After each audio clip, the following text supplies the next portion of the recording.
সাইজি শামসুদ্দিন। বাংলার ঐতিহ্য। লাইক দিন, সাবস্ক্রাইব করুন এবং কমেন্ট করে জানিয়ে দিন আপনার মতামত। সকল তরিকার ভাই, আপন ভাই।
কথা শুনে মাওলানা বলতেছে তখন এই সারা কোরআনের সার অংশ সূরা ফাতিহা হয়।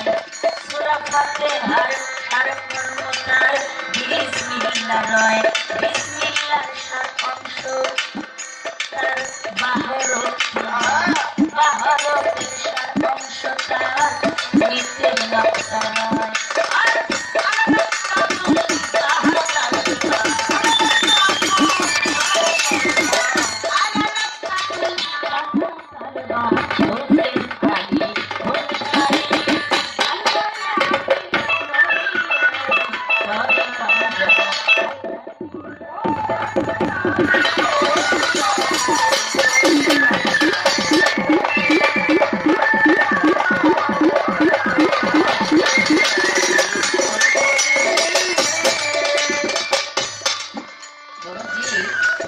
বেশি কিছু বলার নাই। এখানে অনেক সাধুরা, অনেক গুরুজনেরা যারা আসলেই গুরু। অন্যান্য জায়গায় গান গাইতে গেলে আমাকে গুরুর পালা দেওয়া হয়। যেমন আমার সিরাজ ভাই বলছে যে আজকে আমার সাজানো গুরু, মানে আপনারা বানাই দিচ্ছেন, জোর করে গুরু বানাইছেন আমাদের। আমাকে সাজানো হয়েছে। এই সাজানো গুরু অন্য অন্য জায়গায় যেভাবে কথা বলি এখানে সেই জায়গা না। আর বাউল গান কবিরাজ বিজয় সরকার বলেছেন, শব্দ স্পর্শ রূপ রস গন্ধ হাসি কান্না প্রেম ভালোবাসা মিলেই বাউল। এখন আমি সেই দিকে যদি যাইতে চাই তাহলে অনেক কথা, অনেক কিছু বলে অনেক সময় নিতে পারবো, কিন্তু সেটা বিষয় না। মূল বিষয়টা হচ্ছে আল্লাহ আলী, নবী আলী, কর্ণের পাঞ্জা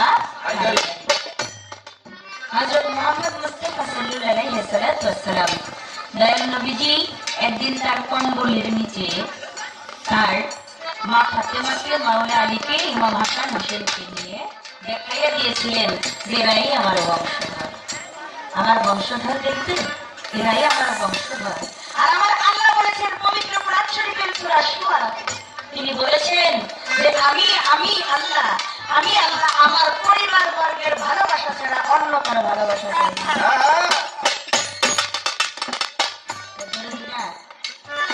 এখানে তোমার গুরুকে সেটাই সাইজি বলেছেন তার বাণীতে। কি বলেছেন তিনি? কোন প্রেমে গুরু হয় ভবতলী, কোন প্রেমে শিষ্য হয় ফুলারি। না বুঝে লালন প্রেমের উদ্দীপন, কোন প্রেম করাই মিছে। গুরু প্রেমের কথা দিয়া জানি শুধাই। তোমার গুরু কার সন্তান সেটা তোমার দেখার দরকার নেই। তুমি তোমার প্রেমের মানুষ ভেবে তুমিও প্রেমের মানুষ হয়ে যাও। তাই বলেছে যে প্রেমের মানুষ ঘুমাইলেও হয় যন্ত্রণা। ঘুমের ঘরে স্বপ্নে দেখে প্রাণ বন্ধুরা না, প্রাণ বন্ধু ভাবো, প্রাণ বন্ধু ভাবো, নেগেটিভ ভাবার কোনো দরকার